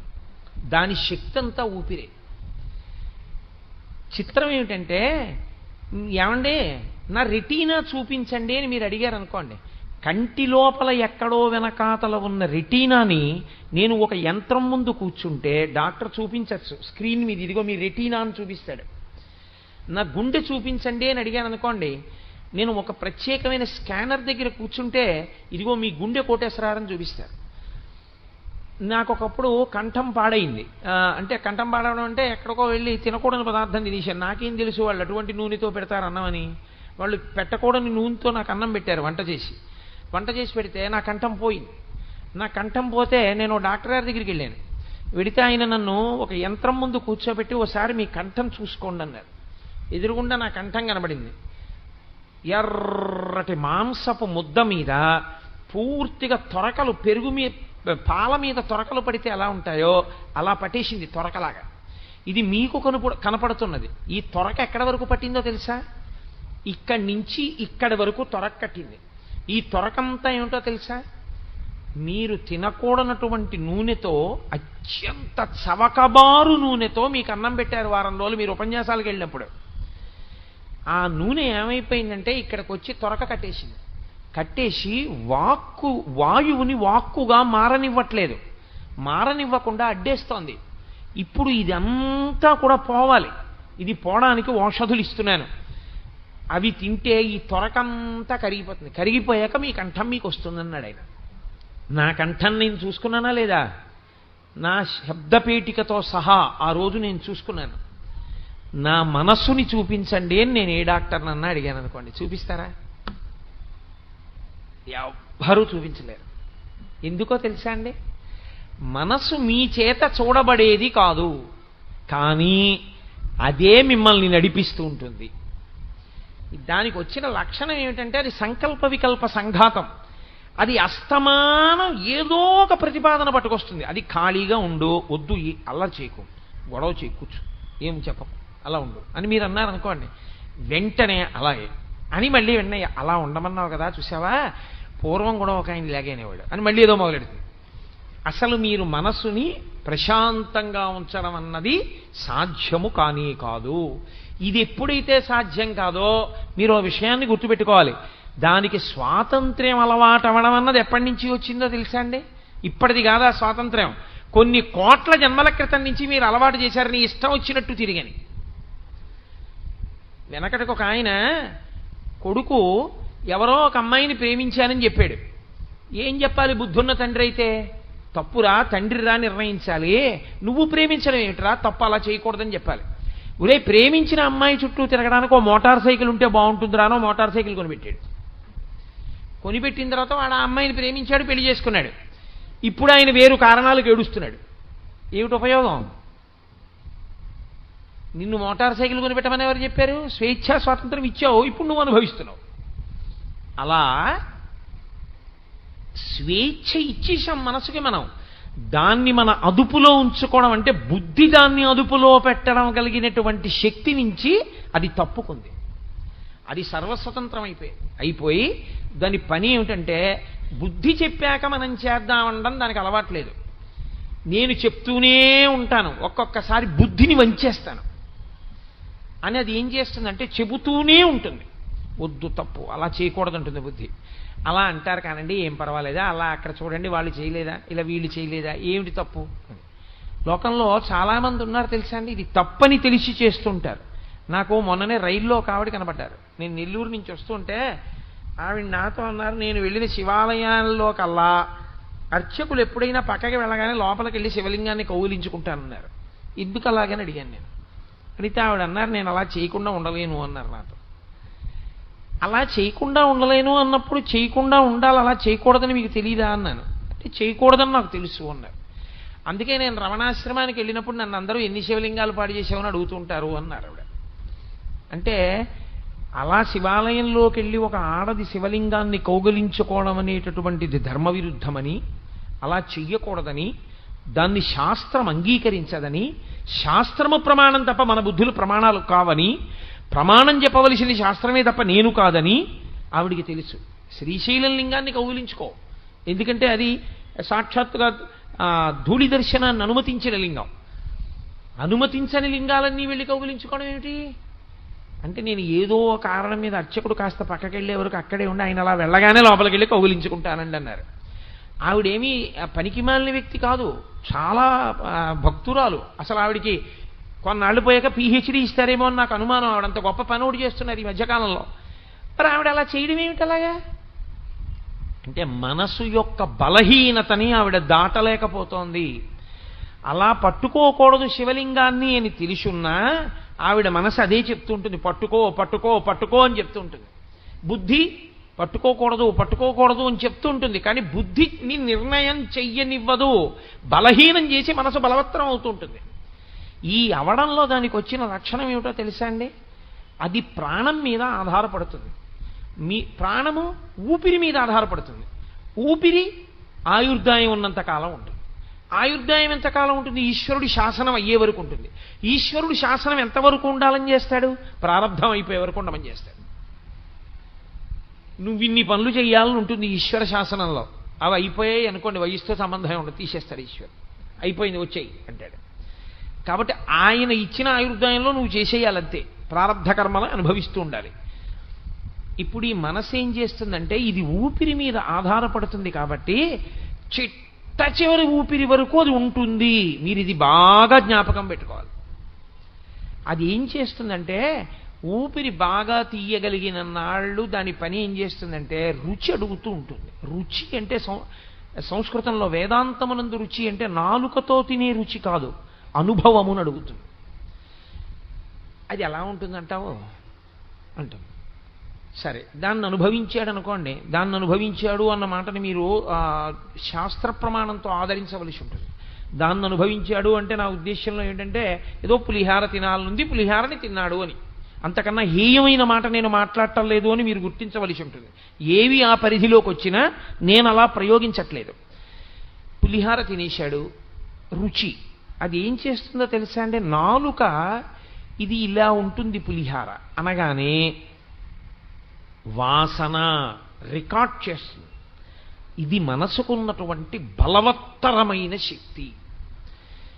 అందుకే మనసులో కొన్ని భాగములు పడుకుంటాయి. ఎప్పుడు మనసు అంతా లేచి ఉండదు అని చెప్తారు మనస్తత్వ శాస్త్రవేత్తలు. శంకరాచార్యుల వారి కన్నా మనస్తత్వ శాస్త్రవేత్తలు అసలు.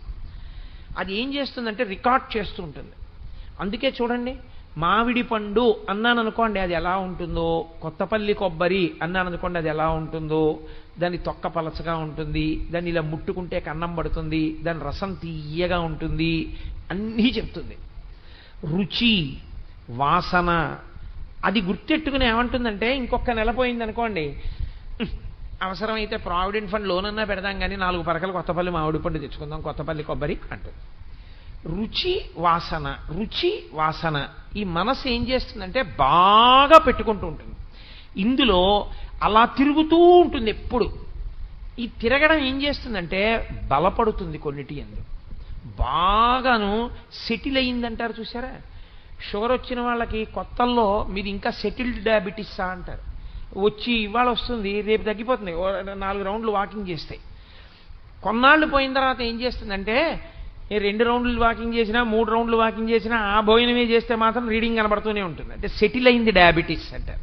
ప్యాంక్రియాస్ ఊస్ చేయడం మానేసింది అనమాట ఇన్సులిన్ని. అలా సెటిల్ అవుతుంది మనస్సు.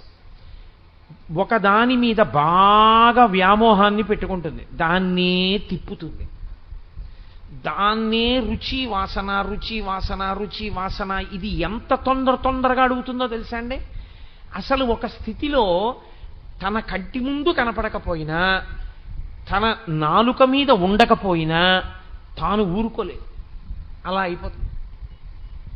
నేను హేయమైన ప్రయోగం చేశానని మీరు అనుకోవద్దు. కొంతమంది చూడండి, కాఫీ తాగడం కన్నా టీ తాగడం కన్నా ఆ రెండే దోషభూయిష్టం. ఆ రెండిటికన్నా కూడా మద్యాన్ని సేవించడంలో వాళ్ళు అది లేకపోతే ఇక బ్రతకలేనన్నట్టే ఉంటారు.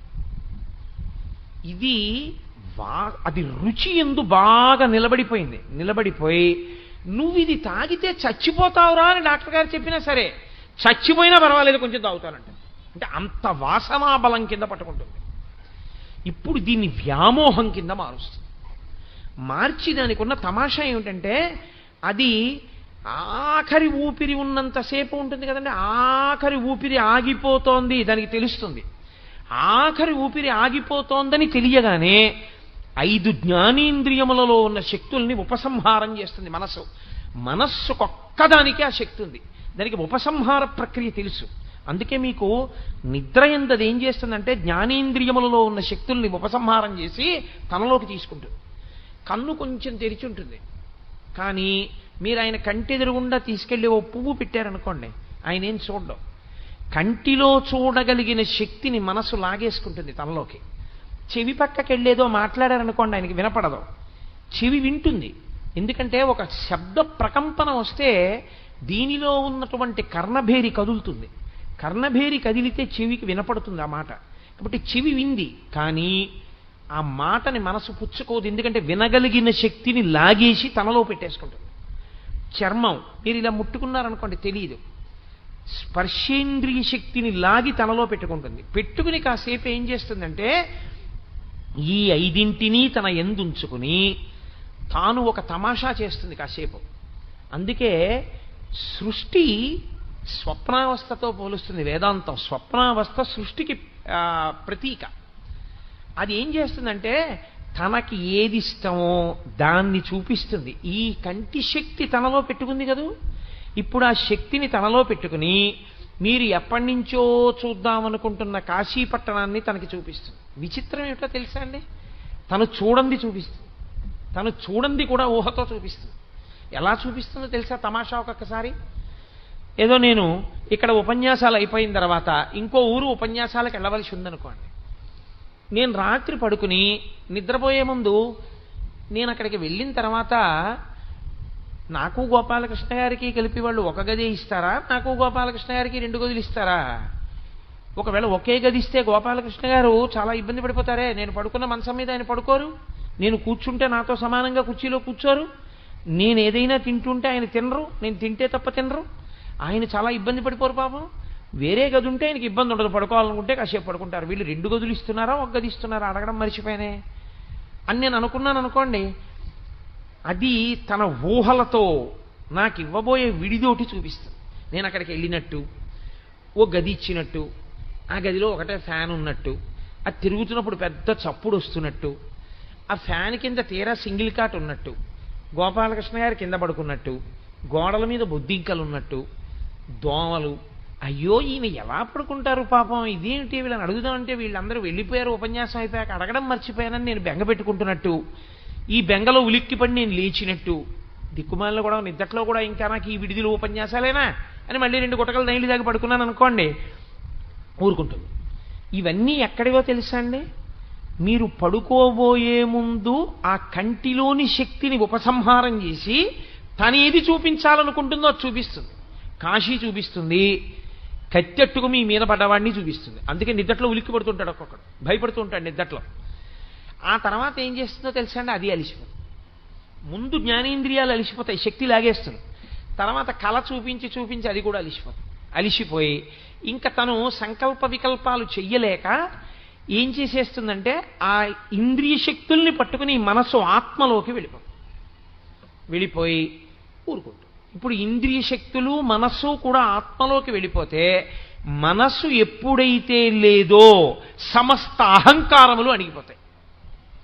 నేనెవరు, పురుషుణ్ణి, నా పేరేమిటి, కోటేశ్వరరావు, నేనేం చేస్తుంటాను, ఫలానా ప్రభుత్వ సంస్థలో ఉద్యోగిని, నేను సాయంకాలం ఏం చేస్తాను, ప్రవచనం చేస్తాను, నా జీతం ఎంత, ఇంత వస్తుంది, నా దగ్గర డబ్బు ఎంత ఉంది, ఇంత ఉంది, నాకు పిల్లలెందరూ, ఇంతమంది, ఇవేమీ ఉండవు. మనసు ఆగిపోగానే అన్నీ ఆగిపోతాయి. ఆగిపోగానే ఇంకా ఏ సంబంధములు కానీ, ఏ ఉద్రేకములు కానీ, ఏ ఆందోళనలు కానీ ఏమీ ఉండవు. నిరతిశయ సుఖము. కానీ అది అనుభవానికి తెలియదు. ఇంకా సుషుప్తి యందు ఆత్మ ఒక్కటే ఉంటుంది. అందుకే గాఢ నిద్ర పట్టినవాడు అబ్బా నిద్ర పట్టింది ఎంత బాధ కలిగిందో అనండి అండవు. గాఢ నిద్ర పట్టింది ఎంత హాయిగా ఉందండి అంటే, దోమలే కుట్టాయో బుద్ధింకలే పాకాయో ఏమీ తెలియదు. తాను ఆత్మగా సాధన చేత నిలబడినా అంతే పరిస్థితి.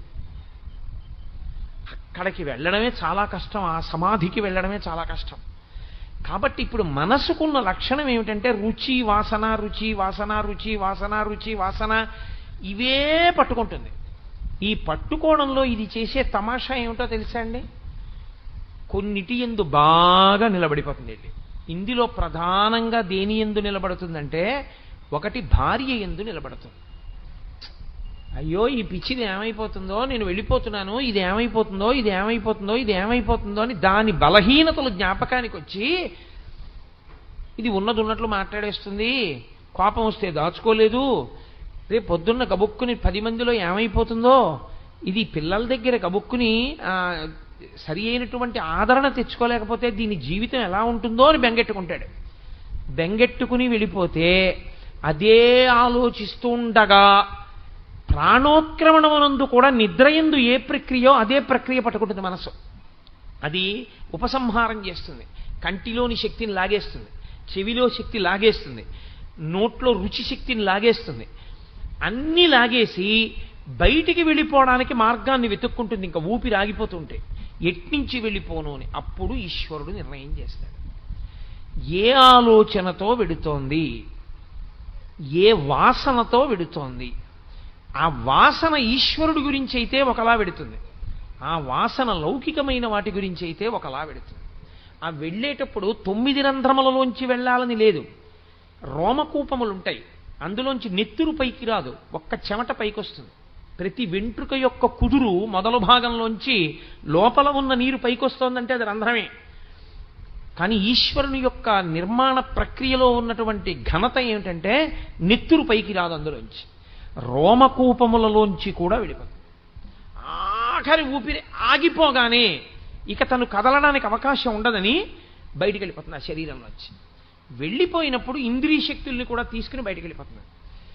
ఈ వెళ్ళిపోయినటువంటి జీవుడున్నాడే, వీడు మళ్ళీ చూడ్డానికి, వీడు మళ్ళీ వినడానికి, వీడు మళ్ళీ తినడానికి, వీడు మళ్ళీ అనుభవాల కోసం వీడికో శరీరం కావాలి. అందుకని ఈశ్వరుడు ఏం చేస్తాడంటే స్వతంత్రంగా ఇవ్వడు. నీకు బుద్ధి ఇచ్చాను కదయా, నువ్వు దేని గురించి ఆలోచిస్తూ వచ్చేసావు ఆఖరణ, ఇది ఆలోచించావా లేదా? కాదని ఎలా అంటారు?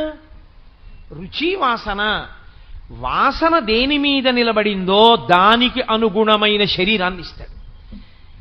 అందుకే నా హేయోపాదేయ వర్జిత అని లలితా సహస్రనామ స్తోత్రంలో అమ్మవారికి ఒక నామం. ఆ వెళ్ళిపోవడంలో దాన్ని స్థిరీకరిస్తారు. మార్గములను, కారణములను చెప్పకుండా వర్గీకరణ చేసేస్తారు. 4 రకాలుగానే వెళ్ళిపోతాడు జీవుడు వెళ్ళిపోయేటప్పుడు. మొట్టమొదటి దాన్ని అలా వెళ్ళిపోయేటప్పుడు ఆర్తచింత అంటారు. ఆర్తచింత అంటే తనవారి యందు రాగము. అందుకనొచ్చాడు కృష్ణ పరమాత్మ. నీ పిచ్చిరా, చచ్చిపోతాను అంటున్నావు, చచ్చిపోయే వాళ్ళందరూ మళ్ళీ పుడతాడు ఈ రాగద్వేషాలకే. రాగము చేత వస్తాడు. ఎలా వస్తాడు? తన డబ్బు మీద వ్యామోహం, ఆ డబ్బంతా ఎక్కడుందో దాని కింద తిరియక్కవుతాడు. అంటే వెన్నుపాం అడ్డంగా ఉండే జీవి అవుతాడు. ధనము, ధాన్యము, ఐశ్వర్యము, బంగారము, లేకపోతే ఏదో దస్తావేజులు, ఇలాంటి వాటి మీద ఉండిపోయినటువంటి వ్యామోహం చేత విషము కూడా శరీరమునందున్నవాడై అడ్డంగా వెన్నుపాము ఉండేటట్టుగా వచ్చి అవి ఎక్కడ పెట్టాడో అక్కడికే వచ్చి కూర్చుంటాడు. అదే కదూ ఆఖరణ భయపడ్డాడు, ఏమైపోతుందో ఆ డబ్బు ఏమైపోతుందో, ఆ డబ్బు ఏమైపోతుందో అని. ఆ ఇనప్పెట్టి ఎక్కడుందో దాని కిందకే వచ్చి చేరుతాడు. చీకటిగా ఉంటుంది కదండి, అక్కడికి వస్తాడు. ఎప్పుడో ఎవరో బీరువా తీస్తుంటారు, వాడికి భయం వేస్తుంది. అయ్యయ్యో ఇంత సంపాదించాను, కొడుక్కిద్దాం అనుకున్నాను, ఆ వెర్రివాడు తాళాలు వీడికిచ్చాడు, వీడు గబుక్కుని ఏ గొలి సట్టుకుపోతాడో అని గబగబగబా బయటికి వచ్చి ఆ కాలు మీద కొడతాడు. అక్కడి నుంచి వాడు తేలంటాడు. ఇక కొడుకు కోళ్ళు చీపురు కట్టుకొచ్చి బయటికి తీసేసి చెప్పెట్టి కొట్టి చంపేస్తారు. అక్కడతో ఆ చింత పోతుంది. దీన్ని ఆర్తచింత అంటారు. మనిషి యొక్క మనసు రుచి వాసన రుచి వాసన రుచి వాసనగా వెళ్ళి వెళ్ళి వెళ్ళి వెళ్ళి వెళ్ళి వెళ్ళి వెళ్ళి వెళ్ళి దేని మీద నిలబడిపోయిందో దానికి తగిన ఉపాధిలోకి, అది హీనోపాధిలోకి పెడతాడు. అటువంటి ఆకర్షణలు ఉంటాయి. రెండవది రౌద్రచింత, దీనికి పూర్తి వ్యతిరేకం. నాకు రావలసిన డబ్బు వాడి వల్లే పోయింది, నా ఐశ్వర్యం వాడి వల్ల భ్రంశమైంది, నా సుఖ సంతోషాల్ని వాడు తీసేశాడు.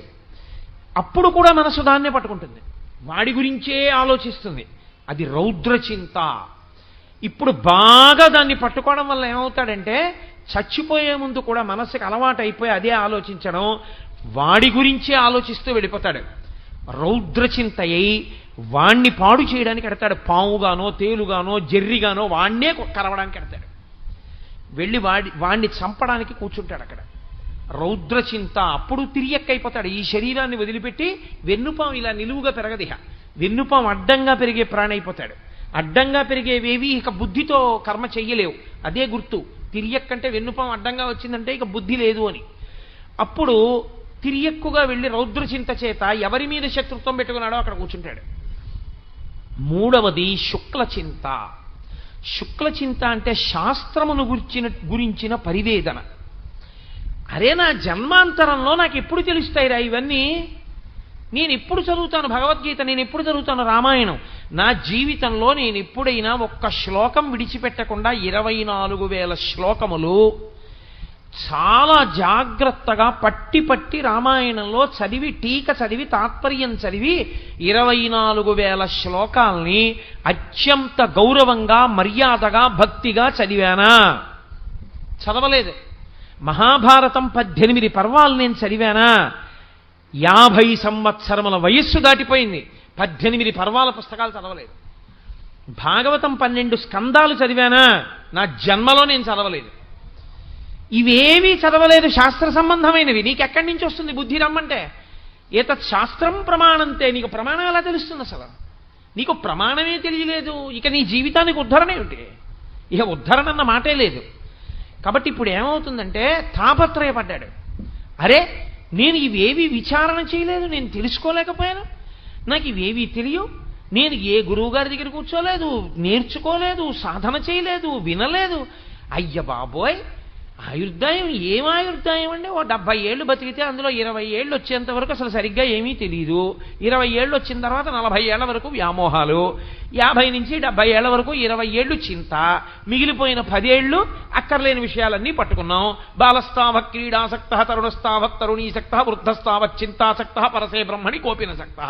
ఇంకా నాకు ఖాళీ ఏది? అరే నేను ఎంత పాడైపోయానరా, నేను ఎప్పుడు చదువుకుంటానరా అని పిల్లల గురించి బెంగపెట్టుకోవడం మానేసి అలా పుస్తకాలని చూసి కళ్ళమ్మ నీళ్లు పెట్టుకుని ఏడిచి, నాకు ఈ విషయం అర్థం కాలేదు చదివితే, నాకు చెప్పే మహాత్ములు ఉన్న రోజుల్లో నేను వెళ్ళింది లేదు, నేను నేర్చుకున్నది లేదు, నేను చదువుకున్నది లేదు, నేను అర్థం చేసుకున్నది లేదు, నేను అనుష్ఠించింది లేదు, ఆఖరికి ఇలాగే వెళ్ళిపోతున్నాను. ఈశ్వరుడిచ్చిన ఈ శరీరం, ఈ బుద్ధి, ఈ చదువు, ఈ మనస్సు, ఈ తెలివితేటలు పనికి మాలినవై కూర్చున్నాయి, ఈశ్వరా నేను ఎలా బాగుపడతాను అని ఏడుస్తూ వెళ్ళిపోయాడు. ఇప్పుడు ఈశ్వరుడు ఏం చేస్తాడో తెలుసా అండి? దాన్ని శుక్లచింత అంటారు. అలా ఎవడు ఏడుస్తూ వెళ్ళిపోయాడో వాణ్ణి మహాజ్ఞాని, గొప్ప పండితుడు, గొప్ప అనుష్ఠాన తత్పరుడు, వేద ప్రమాణం ప్రకారం బ్రతికేటటువంటి ఒక మహాపండితుడికి కొడుకుగా పుట్టిస్తే ఆయన గాయత్రి ఉపదేశం చేసి సంధ్యావందనం చేయించి తండ్రి పుస్తకం అక్కర్లేకుండా పక్కన కూర్చోపెట్టుకుని కొడుక్కి విద్యాబోధ చేస్తూనే ఉంటాడు. అలాగా అంతే. తండ్రి దగ్గర ఈ అనుష్ఠాన ప్రక్రియ అంతా తెలుసుకుని తండ్రి దగ్గర వేదాంతం అంతా విని తాను గొప్ప సునిశ్చితమైన ప్రజ్ఞని పొంది తాను వేదవిహితంగా ఎలా బతకాలో అలా బతికి చిట్ట చివర శరీరాన్ని ఈశ్వరుని యందు నిలబెట్టి ఊర్ధ్వముఖ చలనం చేయించి యోగమునందు బ్రహ్మరంధ్రాన్ని భేదించుకుని వెళ్ళిపోతాడు. కాబట్టి ఈ జన్మలో వెళ్ళలేకపోయాడు, కానీ వచ్చే జన్మలో వెళ్ళిపోతాడు ఈశ్వరుడిలోకి. శుక్ల చింత దానికి కారణం అవుతుంది. చిట్ట చివరి చింత ఒకటి ఉంటుంది, దాని పేరు ధన్య చింత అని పేరు. ఇది అనుష్ఠానం వైపుకి తీసుకెళ్ళిపోతుంది. సరి అయినటువంటి గురువు లభిస్తాడు. లభించి ఆ గురువు గారి దగ్గర కూర్చుని వినగలిగినటువంటి స్వాతంత్ర్యం ఏర్పడుతుంది. ఏర్పడి చెవులు దొప్పలు చేసుకుని వింటాడు. విన్నదాన్ని బాగా పరిశీలనం చేస్తాడు. చేసి వైరాగ్యమును పొందుతాడు. ఆ వైరాగ్యంతో నిత్యకర్మానుష్ఠానమును కానీ సుఖదుఖములకు కానీ తాను సాక్షిమాత్రుడవుతాడు. తాను విచలితుడు కాడు. తాను దాని వలన జ్ఞానమును పొందుతాడు. ఆ జ్ఞానము చేత ఈ జన్మలోనే ఊర్ధ్వముఖ చలనం చేసి బ్రహ్మరంధ్రాన్ని భేదించుకుని ఇంకొక కడుపులోకి వెళ్ళి ఇంకా మళ్ళీ శరీరంలోకి రాకుండా ఈశ్వరుల్లో కలిసిపోతాడు. కాబట్టి 4 రకాలైన వాటికి కారణము మనస్సే. అందుకే మన ఏవ మనుష్యాణం కారణం బంధమోక్షయో. ఇప్పుడు నాకు చెప్పండి, ఇప్పుడు మీ పునర్జన్మకి కారణము ఈశ్వరుడు కాడు, మీ పునర్జన్మకి కారణము మీరు చేసే కర్మలు కావు. ఎందుకో తెలుసా అండి? కర్మ తజ్జడం అంటారు రమణ మహర్షి. కర్మ ఏం చేస్తుందండి? కర్మ మిమ్మల్ని ఉద్ధరించలేదు. నేను దేవాలయం చుట్టూ 108 ప్రదక్షిణాలు చేశాననుకోండి, 108 ప్రదక్షిణములు చేయడం వల్ల నాకు వచ్చేటటువంటి చీమ తలకాయంత పుణ్యం కన్నా 108 ప్రదక్షిణములు చేసేటప్పుడు నా మనసు పట్టుకోకూడని వాటిని పట్టుకుని చూడకూడని వాటిని చూడకూడని రీతిలో చూస్తూ తిరుగుతూ నా మనసు హేయమైన పాపం చేస్తోందనుకోండి, 108 మాటలు ఈ జడమైన శరీరం తిరిగింది, మనసు ఎక్కడ పావనమైంది? అందుకే మనస్సుని సంస్కరించడం చాలా చాలా కష్టం. మనస్సుని సంస్కరించడం అనే దానికి సాధనము ఒక్కటే. గురువు వలన శాస్త్రాన్ని వినడము, శాస్త్రాన్ని బాగా పరిశీలించడము, శాస్త్రాన్ని అధ్యయనం చేయడము. ఈ రెండు వినా మార్గములు లేవు. కిలి మొదలడానికి చింతపండు ఒక్కటే మార్గమైనట్టు గురుబోధ ఒక్కటే కిలి మొదలడానికి మార్గము. అలా చేస్తే ఉత్తర జన్మలలో నీకు ఏ శరీరం ఇవ్వాలి అన్నదానికి నువ్వే కర్తవై కూర్చుంటావు.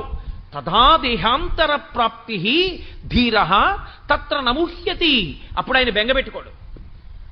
నేను దేని మీద చింత పెట్టుకుంటే నాకు తగిన శరీరం వస్తుందో దాని మీదకి చింత పెట్టుకుంటాడు. ఏతత్ శాస్త్రం ప్రమాణంతే. శాస్త్రం ప్రమాణంగా ఉంది కాబట్టి ఇది పడిపోతోంది, బెంగేమిట్రా? ఎప్పుడు నా కర్తవ్యమునందు నేనుంటే జరగవలసిన దాని గురించి నాకు భయం లేదు.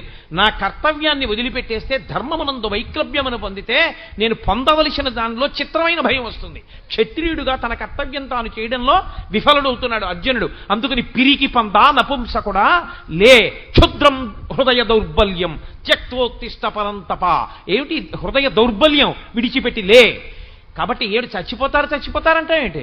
ఈ చచ్చిపోతామన్న పిరికితనం, ఈ భయమే చిట్ట చివరికి ఏం చేస్తుందో తెలుసా?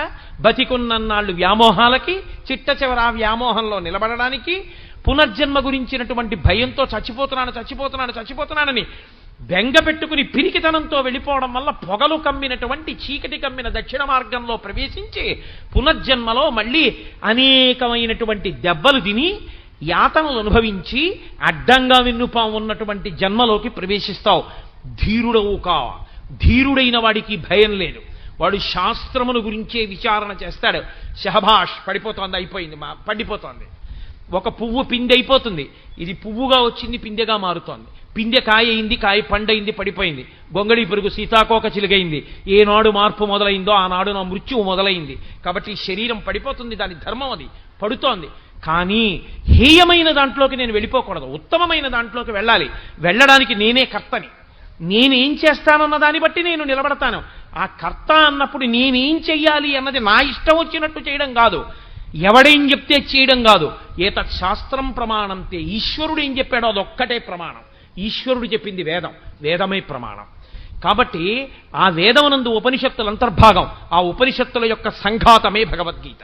కాబట్టి నువ్వు ఈశ్వరుడు ఏం చెప్పాడో, వేదం ఏం చెప్పిందో, ఉపనిషత్తులు ఏం చెప్పాయో, శాస్త్రం ఏం చెప్పిందో శాస్త్రాధ్యయనము చేసి శాస్త్రమునందు పూనిక కలిగినటువంటి గురువేం చెప్పాడో దాన్ని మనసులో పెట్టుకొని నువ్వు విచారణ చేయడం ప్రారంభం చేస్తే, కాబట్టి ఇప్పుడు భగవద్గీత విన్నవాడికి ఏం అలవాటైపోవాల్సి ఉంటుంది?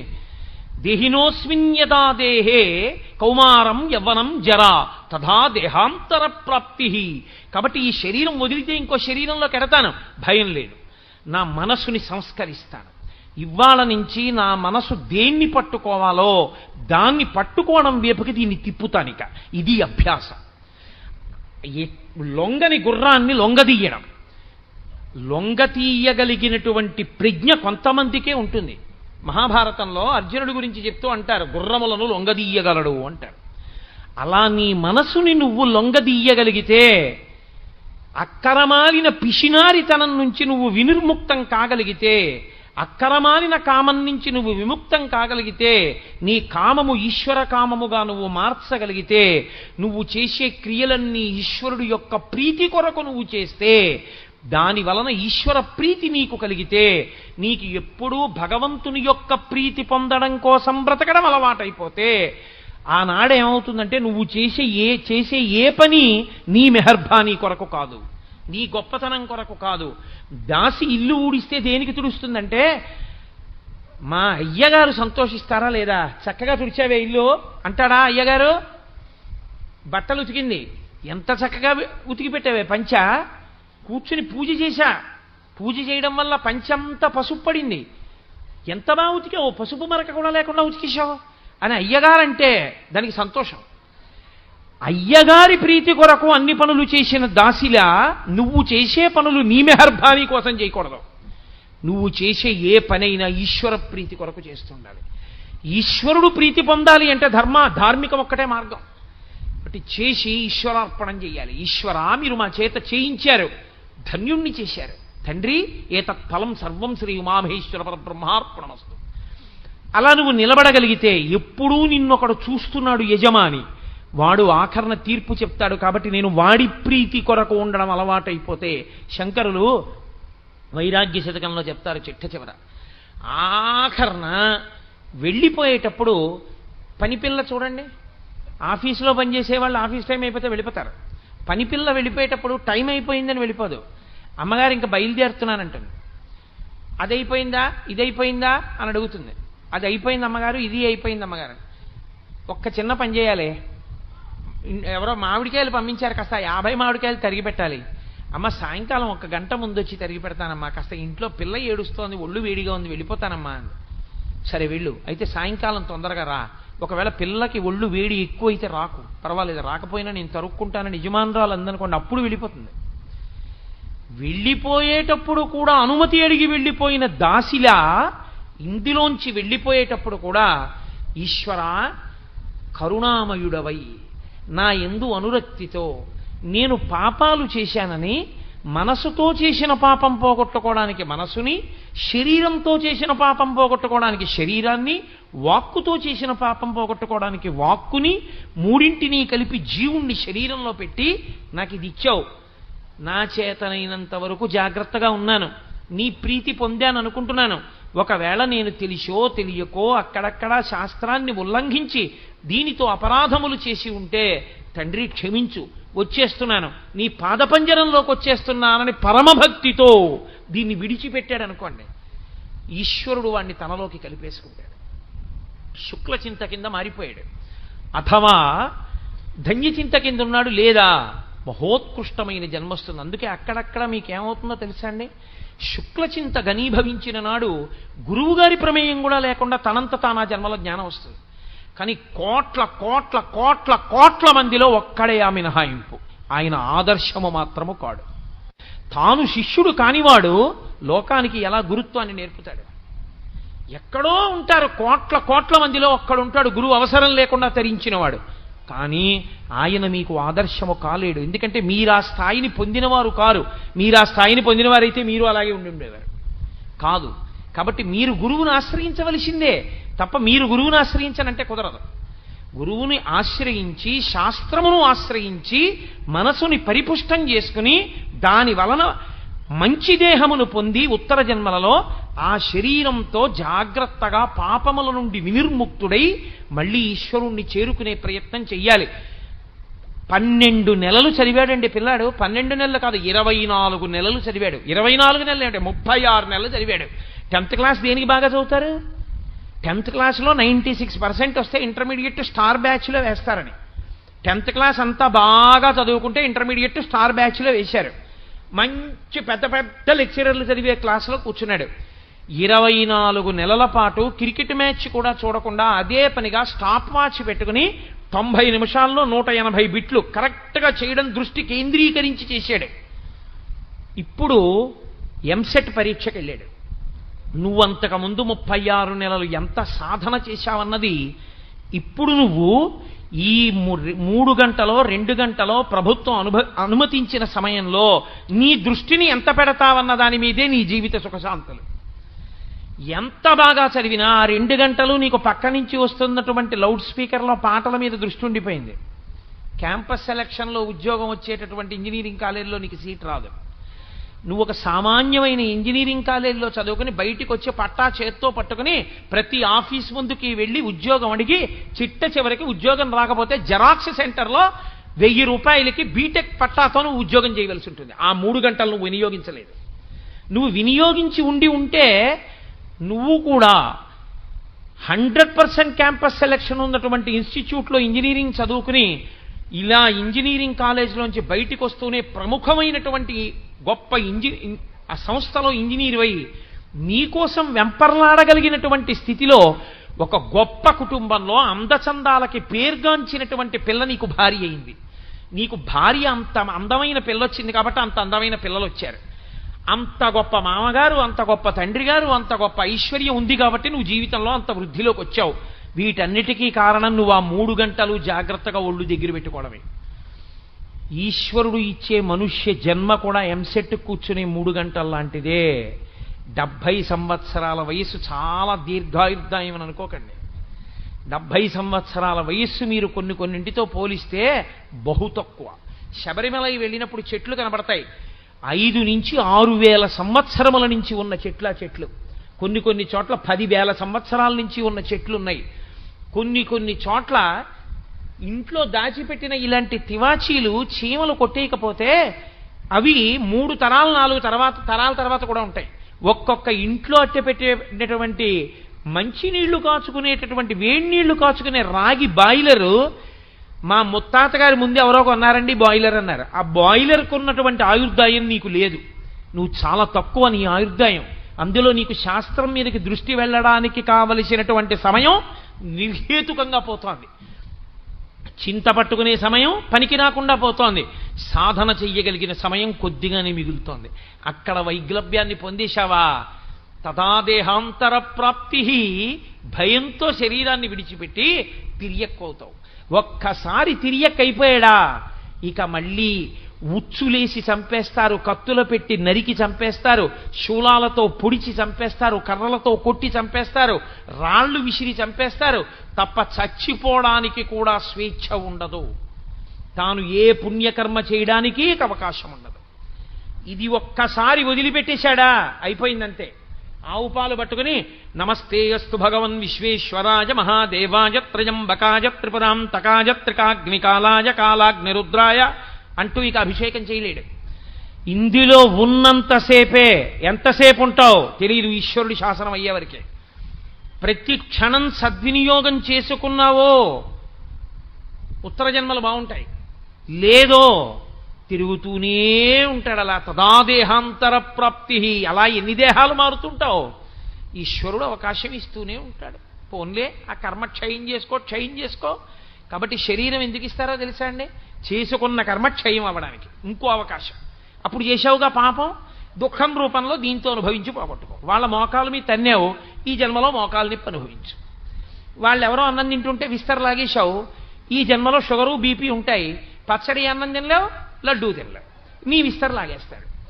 కనీసం ఇలా గతంలో చేసిన పాపాలు పోగొట్టుకోవడానికి ఈ జన్మలో ఈ శరీరాన్ని తీసుకుని, ఏ జన్మలో పాపమో పోతోందమ్మయ్య, దరిద్రం వదిలిపోయింది ఈశ్వరా, ఎంత ప్రేమతోటో కష్టాల రూపంలో నా పాపం తీసేసేవన్నారనుకోండి, అప్పుడు ఈ శరీరం మీ పాపం పోవడానికి కారణం. దిక్కుమాలిన దేవుడు నాకే కష్టాలు ఇచ్చాడని అనుకోండి, ఇంకో పాపం వచ్చి అందులో పడుతుంది. కాబట్టి ఈశ్వరుడు అందుకిచ్చి, అందుకని పునర్జన్మయందు జీవుడికి గత జన్మ వాసనలు లేకుండా చేసి అవస్థల్ని మాత్రం గమనించగలిగిన శక్తిని ఉంచాడు. ఇది ఈశ్వరుని యొక్క ఔదార్యం. ఈశ్వరౌదార్యమును గుర్తిస్తే తప్ప మీరు భక్తితో ధర్మంలో నిలబడలేరు, యోగము సిద్ధించదు. అందుకే శ్లోకాన్ని అలాగే అన్వయం చేయవలసి ఉంటుంది. కాబట్టి భగవద్గీతలో ఒక్కొక్క శ్లోకం అంటే ఒక్కొక్క అమృత భాండం. అది కరదీపిక, మనిషి తరించడానికి కావలసినటువంటి జ్ఞానమును పరిపుష్టము చెయ్యగలిగినది.